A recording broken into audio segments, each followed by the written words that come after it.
So today I have two, what might seem like kind of unexpected guests on my podcast, Mike and Lauren Sorrentino. You might know them from the Jersey Shore franchise. I mean, I think GTL is one of the most known acronyms. Am I right? So here's the backstory. Lauren reposted something on Instagram from my Instagram account that led to us exchanging a DM, then voice notes, then we had a real conversation. And I learned so much on this phone call. I learned about her and Mike's family history around addiction. I learned about Mike's commitment to sobriety, and I learned about their incredible commitment to intentional, connected parenting. I knew so many of the themes from this conversation would resonate, and so I brought them to the studio to talk about it. I'm Dr. Becky, and this is Good Inside. We'll be back right after this. Welcome. Thank you. So I want to talk about so many things today. I know we'll end up talking about parenting.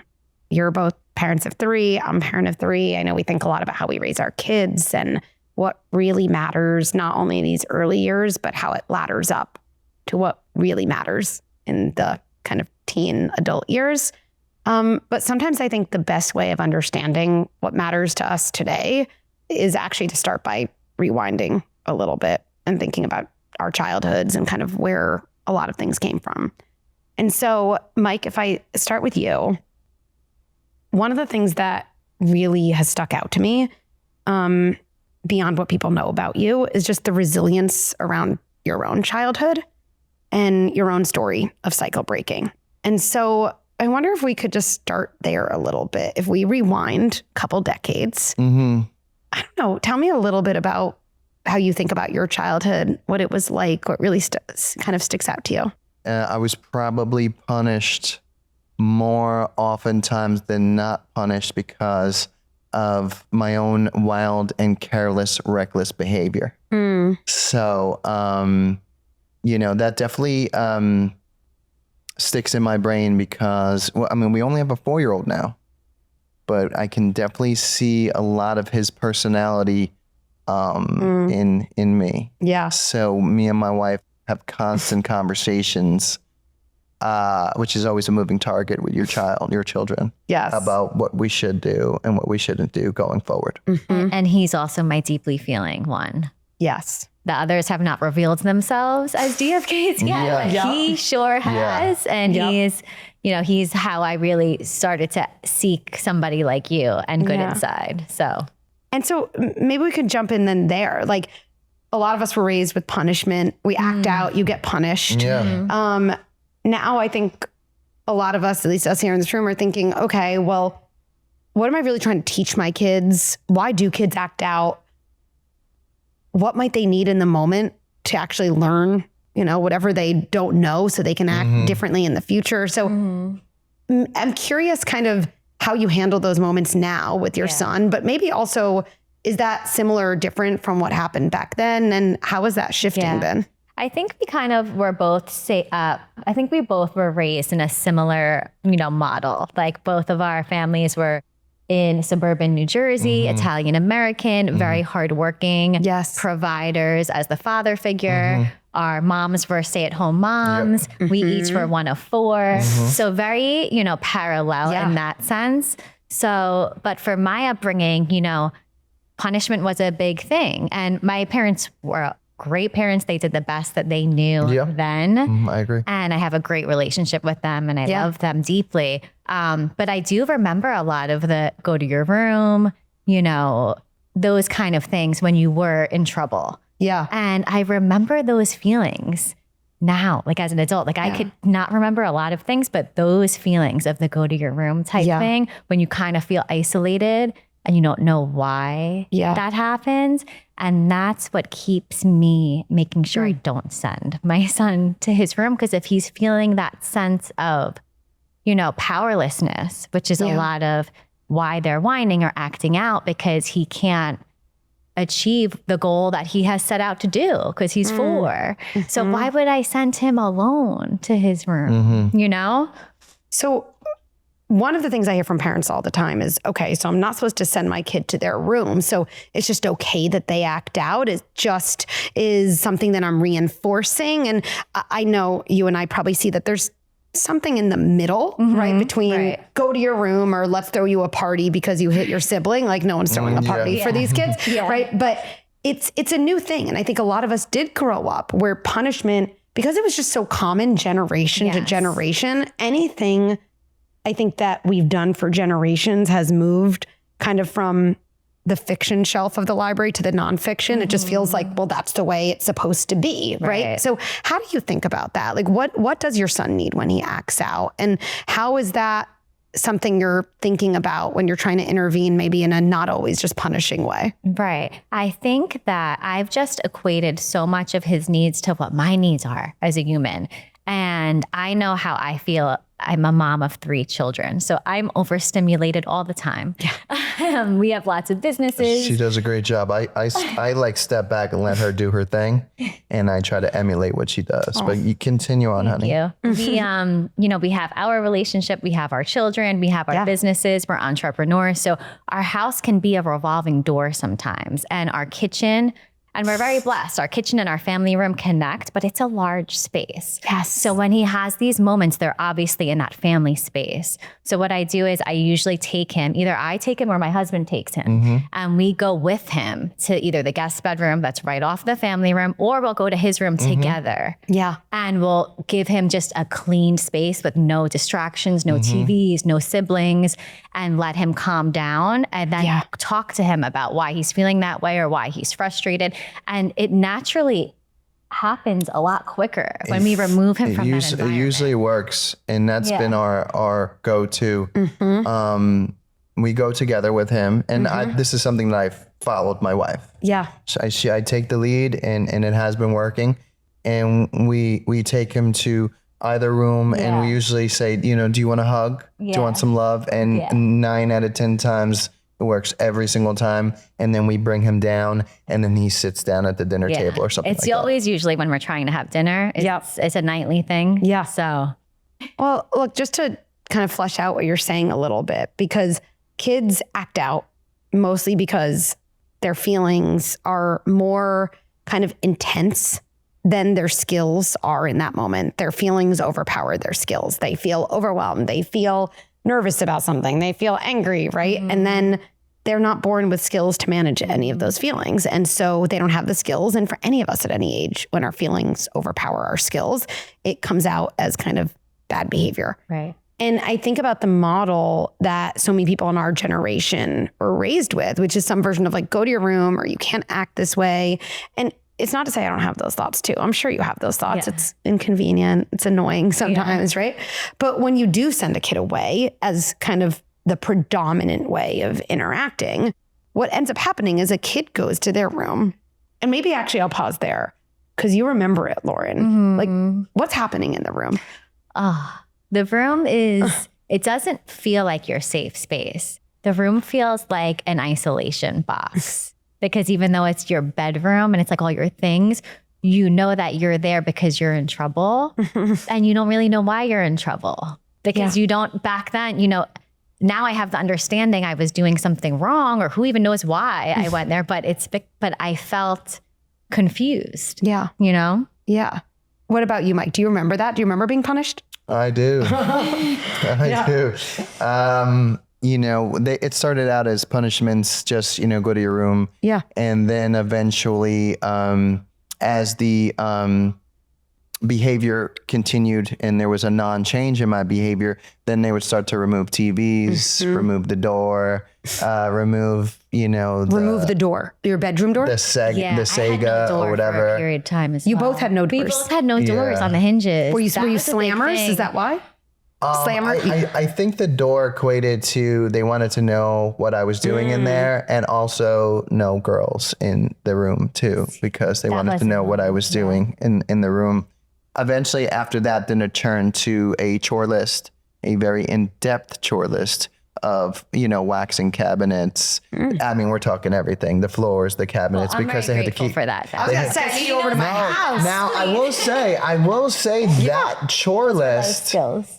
had helped a little bit because it had structure, it had routine, it taught me a bunch of things. So I'll be honest with you, I'm not really against like choreless. I want to mark that over here because like anything, when we make changes in parenting style or anything, it rarely is the case that the old way you need to throw completely out without taking lessons from it that were useful. And it sounds like there are certain things, structure, purpose, capability, helpfulness that actually were really helpful to you. Yeah, and that's why I say I'm not against choreless. I believe that it builds, structure and routine. And later in life, once I got together with, my wife, I knew how to do laundry. I knew how to be somewhat of not a homemaker, but take pride in your home and contribute to the household. Like a functional adult. Like everyone should. Yeah, 100%.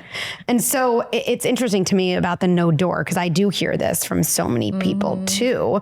The removal of the doors from people who used to slam doors and then their parents would actually follow through. And this kind of mix of communication around, I don't trust you. Literally, I don't trust you enough to close the door, but I'm also not necessarily teaching you the skills you didn't have to necessarily make the changes either.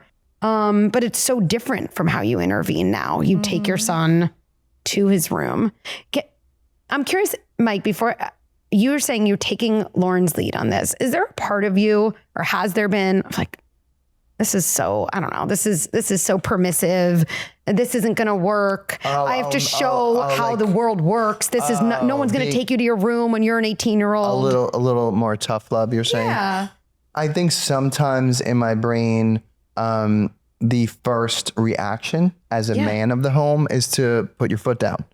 But I'm also a very mindful dad and mindful husband. I've been through so much in life that I'm able to easily rewind it and step back, take a deep breath, look around at my surroundings, and find the best route forward. Sometimes it could be listening to my wife and stepping back. Sometimes it could be me being the father figure in the room, to step up and handle my son and take him into the next room. But I do, like I said, take him in the other room and give him a hug, and it works 9 out of 10 times every time. Yeah. I mean, I think how many times in our adult life, when we're, I don't know, you never understand me, I can't talk to you. How many times if that person said, hold on, do you need a hug? I actually do that with adults now. Do you? No, we do. I do that with adults. I don't know what TV show I'm on, but I do that with adults. And it works. It works. It does. It diffuses the situation, pun intended. And you're like, listen, come on, just bring it in. And it works. And I think a big part of that, I don't know if it comes to men the same way that it comes to women, because I don't want to say it's like a motherly instinct, because I didn't have that with my first. But now that I have 3 children and I'm settled into my role as a mother, I look at everybody as children. And not insulting, in a powerful way. Yes. In a every adult, every professional, everything. So when someone acts out of character or alignment, I don't dislike them or have any animosity to them. I'm like, what happened in your life that, you know what I mean? Like hurts you that way. And that's at the level that I feel like I'm at in trying to raise my children that way. So I just want to mirror that back. When I'm with another adult, something at work, or I don't know, a friend has some huge reaction. They find out I was at a dinner with another friend and they kind of attack me for not inviting them. It was a small thing, something just like that. The thought process you try to access is, okay, something's happening here. Yeah. Maybe even old. There's some wound. This is in some ways, I'm making this up, my 40-year-old friend, but I might be talking to her 8-year-old left out self, right in the moment, who maybe, I'm making this up, but was alone with those feelings, never really learned them, never got a hug in that moment. And I think also a part of this is so many times people think, oh, so then it's my responsibility to, no. but just that shift in perspective Yes. changes maybe how angry you are or just Yes. what you say back. Yes. Yeah, we usually give Yeah. everyone the benefit of the doubt in Yeah. every interaction. Yeah. And we usually lead with kindness. You know, when I was talking to someone about, you know, having the two of you on, of course, Mike, you're very known for, you know, GTL, like the ultimate Gym, acronym. tanning, and laundry.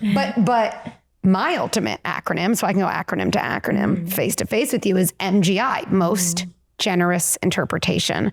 If we think about the most generous interpretation of why my kid, I don't know, said I hate you, it's probably because they were upset and they don't have the language to say to me at age 4, I'm very disappointed with this decision. And so it just comes out as I hate you, or why my friend, I don't know, had this reaction. My MGI might be, maybe this is a little bit about the situation, but a bit about something that maybe happened a long time ago. Yes, they say what? Hurt people, hurt people. That's right. Hurt people, hurt people. I'm thinking about, and it might seem like a leap, but I want to make it because it's interesting. My co-founder at Good Inside is another psychologist, and she spent her kind of whole career before we kind of started Good Inside together in substance use and working with individuals and adults, you know, who struggle in that way.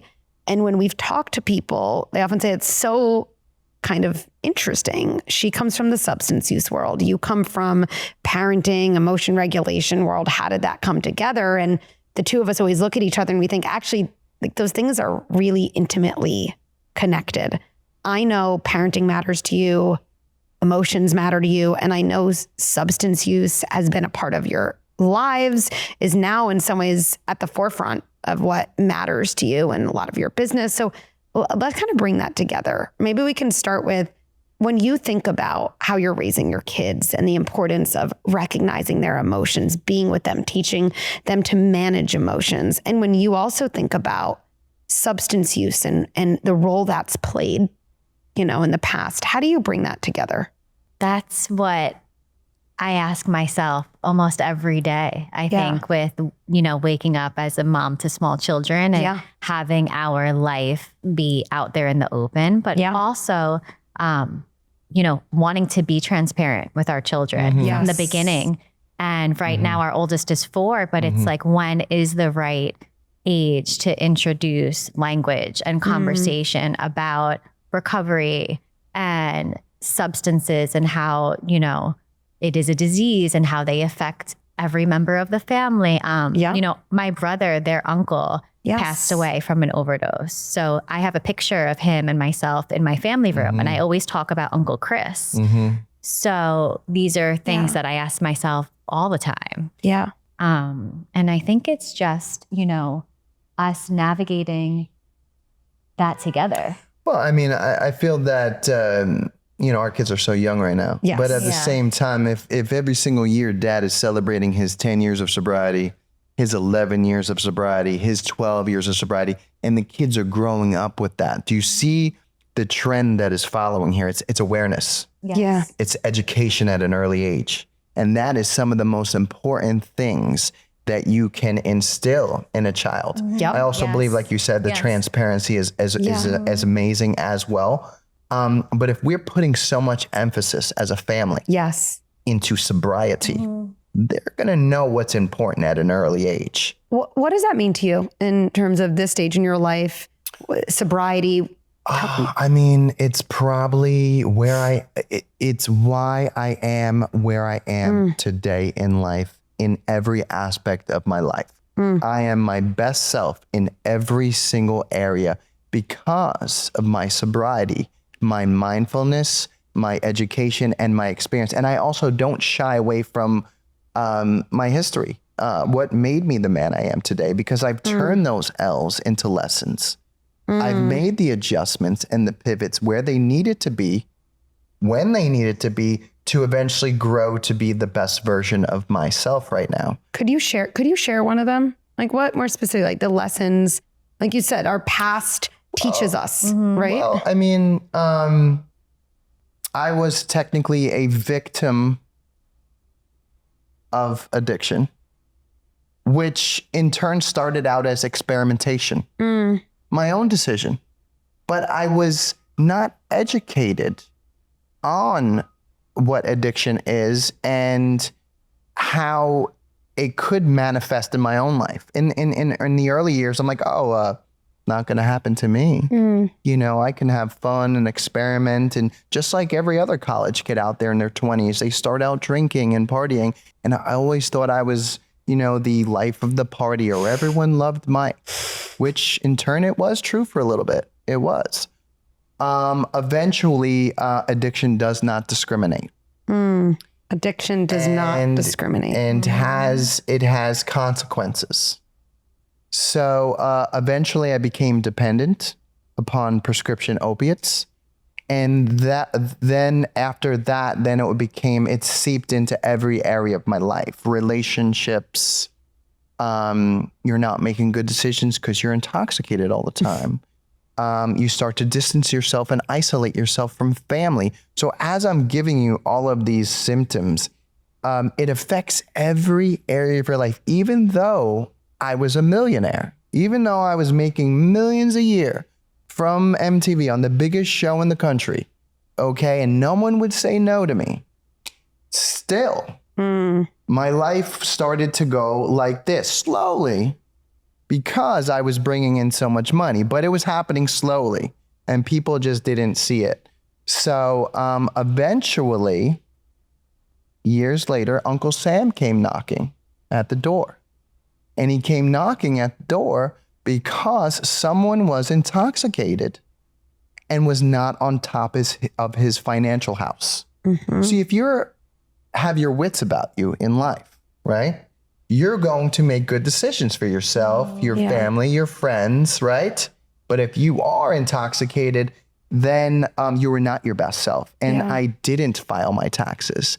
And so then when they came in and indicted me, it was from my own decisions. So at the time when all this happened, it was definitely life-changing. It had to happen. And there had to be a reaction from me. And the reaction from me was, I have to do something to save my life, or else quite possibly I would not have one, you know? Lauren, what comes up for you? I know this isn't your first time hearing this, obviously, but what's going on? What goes on inside you when you hear about this? And I know your brother, right? It probably must be on your mind too. Yeah. I think that what's really important to me about sharing the substance abuse nature with my family, and when I say family, meaning my young children in the future, is that the awareness of their feelings and oftentimes what brings you to pick up a first substance, whether you're socializing, whether you're an addict, or whether you're experimenting. What is the emotion behind picking something up? Because there's something there, whether it's a sense of wanting to belong or wanting to fit in or wanting to see what it feels to be out of control and out of your body, out of curiosity. And if I'm able to educate my children on what these feelings mean and safe ways to experiment with feelings and how to get yourself to a baseline of a comfortability without a substance. I want to double click on that, because a different version of a baseline I think about is kind of, let's talk about dancing sober. That's just a good example, right? Even though it's not like that's the ultimate life goal, but something like that comes up and it's kind of representative of being in a situation that feels vulnerable, where other people see you and your level of comfort. So let's just say that. If we think about baseline, what you're talking about here for what you want for your kids, I think is, I want them and their baseline to be comfortable enough with themselves, or even comfortable enough with their awkwardness, because not everyone's gifted as a great dancer. I don't know about you. My moves aren't that great. Okay. But I want them to be comfortable enough in their awkwardness that how much they need something to feel comfortable isn't a 10 out of 10. It isn't an 8 out of 10. Maybe it's a 2 out of 10, but at a 2 out of 10, it's manageable.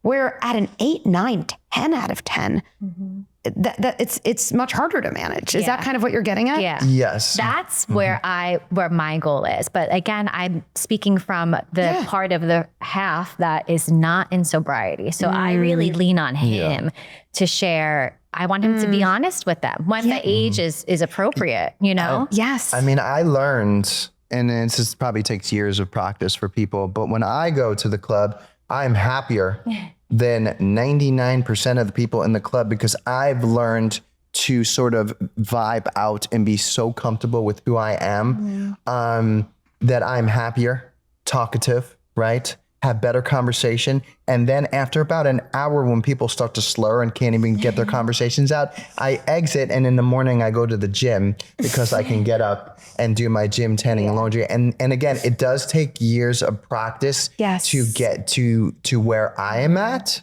Yep. Because like you said, the 2 out of 10, a lot of people are not comfortable in their own skin. But what they need to realize is, okay, that authenticity is such an unmatched vibe. No one is going to be you, no matter how hard anybody tries. Yeah. And that's a good thing. So if you know that, your laugh, your chuckle, how you speak, how you dance, you are a one of one. Yeah. And that is why when I'm at the club, I'm like, situations here. You know what I mean? Big Daddy Sitch is here. Okay. And everyone's like, why is he always so happy? It's because I've learned these tools. Yeah.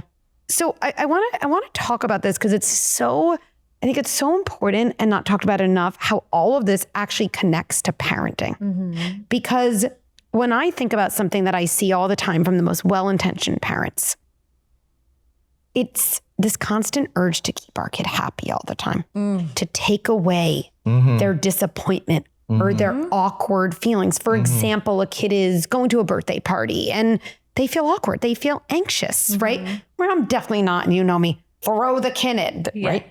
But there's a lot between that and always trying to keep our kid happy and helping them see awkwardness, discomfort as something to tolerate, not exit from. I'm just thinking about how that, when our kids are young, sets them up when they're 18, 25, 40 to kind of have this arsenal of skills and experience where they've learned that it's okay to be them even when things don't feel kind of happy and perfect. So how does that play out when your kids are upset, when they're left out, when they want something and they don't have it? How is kind of your life experience and how does that play out in how you parent them today? That's something that we're actively working on. Yes. I share a lot of that information from your app with him. Yes. No, I'm guilty. You know, I'm definitely guilty, but I do know the bad cop when that happens. Yeah, I'm definitely guilty of that because I just don't want my kids to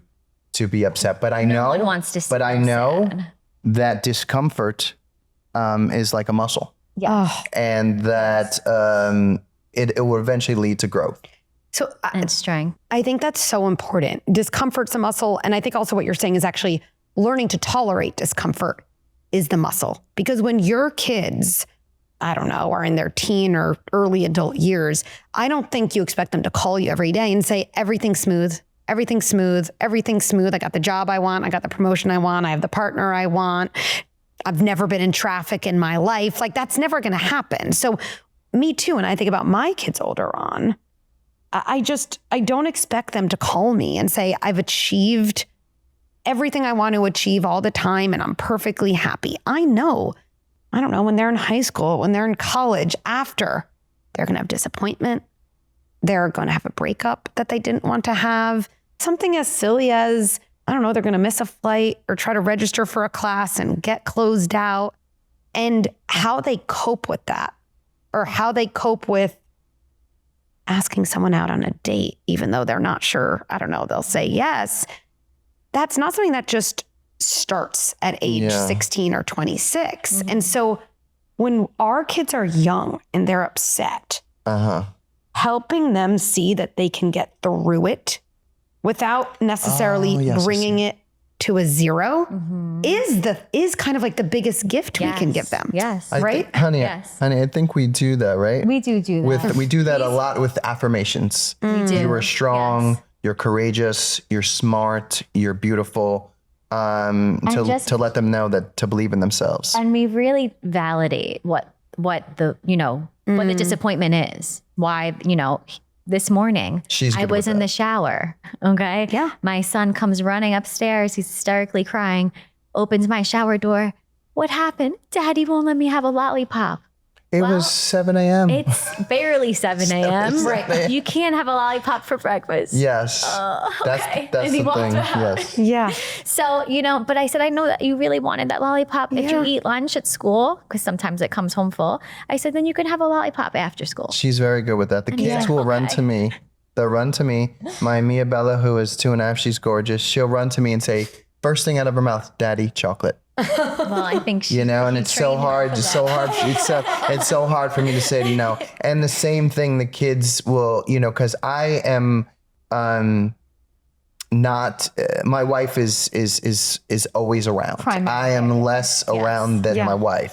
As soon as they see me, that's the first thing they ask for me, and it's almost like they know that I'm going to do it. And now, because of my wife taking the lead, I follow and I say no. You have to have breakfast first, or no, you have to have dinner first. And if you don't eat dinner, then, you can't have snacks or dessert or anything like that. So we're trying. And I just want to reflect back something you said. It's interesting when you were telling the story around the period of your addiction. You said, nobody said no to me. No one, doctors, people in But it authority, seems like cops, you nobody. didn't say it, but it seems like there was a hint of, even if I wouldn't have liked it at the time, it would have been good for people to say no to me. Yes. Yes. Yes. Definitely at the time, if people would have made it a little harder for me, maybe that might have lessened the fall, maybe. Because now we're talking about your kids. Yeah. And I think parents, so many times they hear in their brain, like, I don't know. I don't want to say no. I don't see my kids that much. But I think it's so powerful to redefine love, even if we're not the primary parent. There's so many times looking back on our lives that we know hearing no from someone would have been the ultimate form of love, because they're able to hold a longer term goal in mind for us, as opposed to just give us what we seemingly want in the moment. And yeah, like a lollipop for breakfast might be a good example. We all have it times here and there. We're like, fine, have a lollipop. It's one of those days. But I think sometimes we feel guilty, or we tell ourselves, I don't want to say no. I like to be the good cop. But if we're honest with ourselves, so many times we feel most seen and helped by people when they do set limits. I had to draw the line. I had to draw the line in the sand this morning. Yeah. On the way here to Dr. Becky, I was like, you are not having a lollipop for breakfast. Yes. I knew this was happening. Yes. I have to tell you, I was so proud. And to, you know how it is when you see your children crying, that breaks every parent's heart. But to see him crying and tell me that Daddy said no to a lollipop, I was so happy. I was so proud of him. It was a good thing. And I think that everybody needs to know that no is not a bad word. Thank you. Even outside of people who are not parents. No is not a bad word. Even with adults too. Yes. Yes. It's a boundary. It's needed. That's right. To have a healthy life. And I think so many times when we're saying no to a kid, what we have to remind ourselves is we are actually saying yes to a limit or a value that matters to us, right? So let's say it's a different example. I want to watch another TV show and we know my kid's been up late the last couple nights. I know they need sleep. They have school tomorrow. Yeah.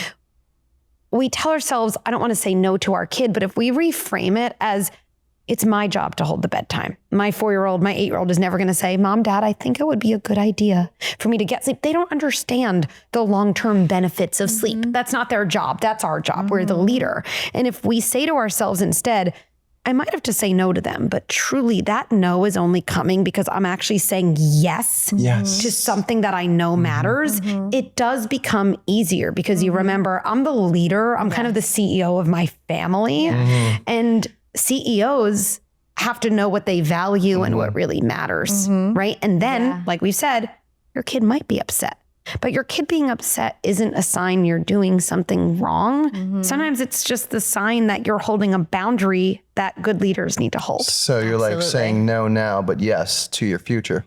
That's exactly Yes. right. Which I think at any age, the people who've kind of been really important and influential in our lives, they are people who can see kind of a better version of us in the future. And they make a decision today to help set us up for that instead of almost colluding with whatever version of ourselves we're in the moment.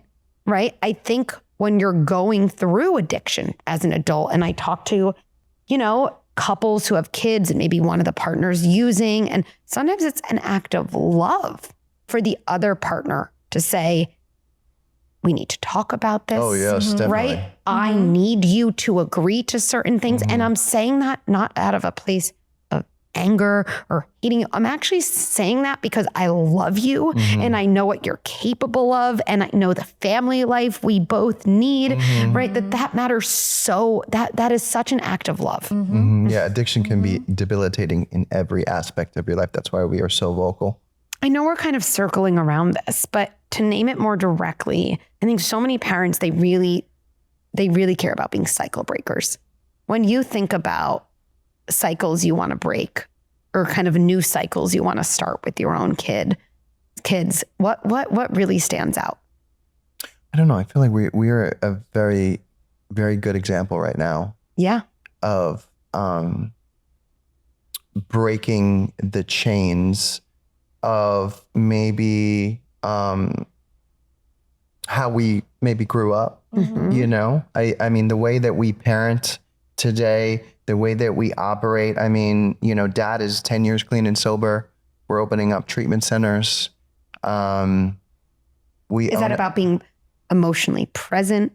Is that about what? Well, definitely because of that, I am very emotionally present. I am super mindful. The tools that I have learned over the many years are invaluable, that I'm able to pass along to my family and my kids as they start to get older. Yeah. So I feel like also just some of the things that I've learned in recovery about running the tape and running. A lot of people don't even know what that is, but as a family, we, do it all the time about running the tape on your decisions. What does that mean? Just to explain to everyone. Running the tape on your decisions means that you play a decision out in your head, almost like a risk assessment tool, and the easiest one to give an example of is if you were, if I'm at the bar, I'm not me, but anyone at the bar and you decide to drink. Yeah.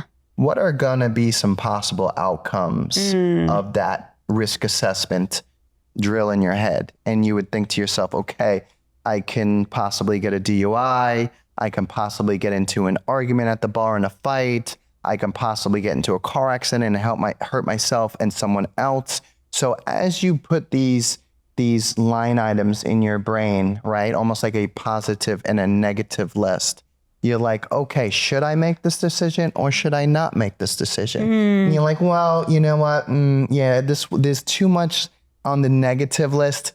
Probably not a good idea. But I did decide to drink. What are some other things I can do? Let's call an Uber. And now I just saved myself possible consequences and a very bad outcome that will hurt many areas of my life. So that's just one example that I gave you. And I do that in every single decision. It's so interesting. It makes me think about that idea of running the tape in a totally different context too, which I don't know, you have this, but I hear from so many, especially moms.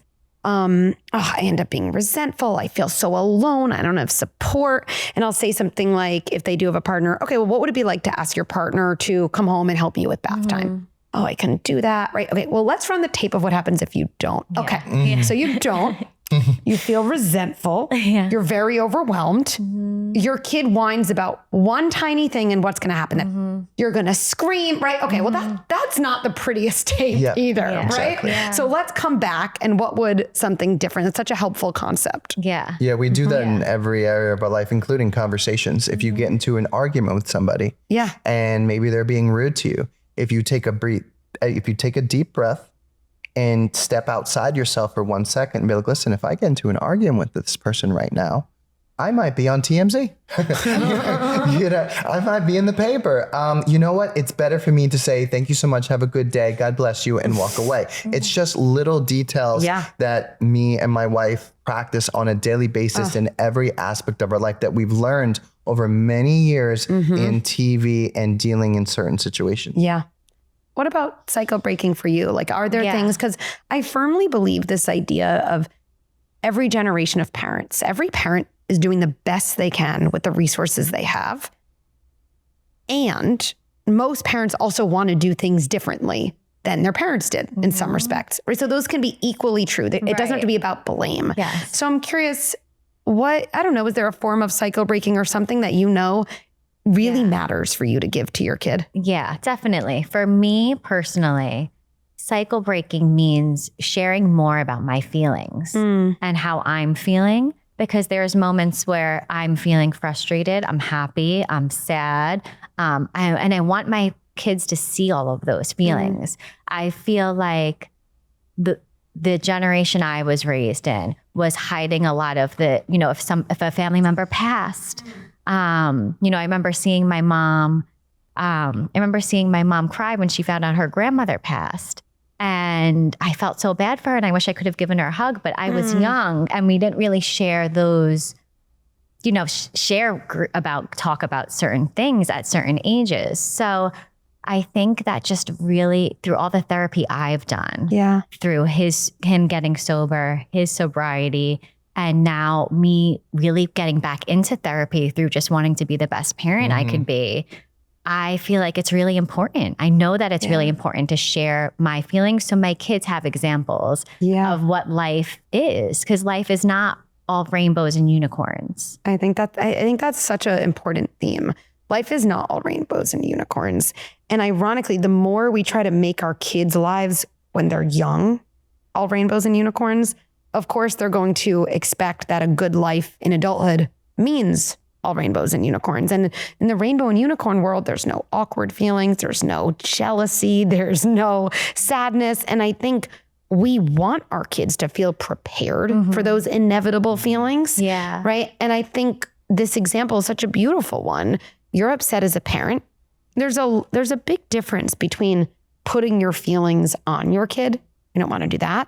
And talking about your obvious feelings with your kid. Yeah. Right? Yes. Yeah. You're right to notice I was crying. Yeah. And you keep hearing the word die, cancer, or whatever it is. Let me explain that to you. Right. Right? Yep. And now it's actually a point of deepening connection with your kid. They understand what's happening in their environment. They're probably that much more able to deal with their own sad feelings because they know, oh, mom or dad has sad feelings too. And they're able to talk about it and work through it. It's not some hidden agenda as if it's shameful or wrong. Yeah. I think that because of my wife, she does so much research. I'm like, I'm so proud of her. But we want our children to feel that they are being heard. Yeah. And I think that is very important. It's something we do in our home a lot. We do a lot of listening, and we want to make sure that they know that they are heard. And a lot of times, because of my wife, we want to get down on their level. Yeah. So there's been a ton of things that I've learned from my wife. And I'm so very proud of her that she's definitely taken the lead in the house. And I've also learned as well. Yeah. Lauren, you're the ultimate forever learner, right? Which is, I think, the best it gets. Yeah. Nobody knows all this stuff. Yeah. Life's over when you stop learning, I think. Good phrase. And I've always been a hard worker. I've always loved working when I worked in like my former career and everything. And when I came into a role as motherhood, I had no idea what I was doing. And I felt like a failure for probably the first year with postpartum and all of that. And then as we had more kids, I got my groove, and I'm like, wait, how do you just know how to do this? This is so hard. Yes. And my sister is actually who introduced me to you and was like, you really should check out Dr. Becky on Good Inside. People rave about her app. And it was exactly what I needed to just give me that boost of confidence and really find a community for, parenting. We've been talking about Dr. Becky in the home for months now. Well, And we were very excited to come here today. Yes. well, I'm equally as excited. And I just want to say the power of normalizing learning. Like you were saying, parenting is a job, right? Yes. And every other job, continuing education, Yes. coaching, learning. I don't know one person who works at a company that if you heard them say, I want to learn more, I want to educate, I want to learn from other people, you would never say, that must mean you're bad at your job. What? It's absurd. I don't know any athlete who doesn't want a coach or even a sports psychologist. We say, amazing. That's it. You're taking your potential, you're adding things you learn, and that is how you reach, you know, Yes. heights. And so to say I think that's exactly how I wish people look at parenting. Yeah. There's certain moments that come naturally. There's a lot that don't. Right? Right. And we can supplement what feels instinctual with the same thing we do in any other area of our life, learning, support. And then when you do, the irony is, like you said, Lauren, beautifully, you don't feel like a failure anymore. You feel more confident. So Yeah. beautiful. Yeah. The hardest part of parenting is Ooh. Being the bad cop. Good answer. That is the truth. for you too. Yeah, I love being a dad. I worked so hard to be where I'm at right now, and this is for me like the end game. End game is family, my legacy. So we are a what's the word?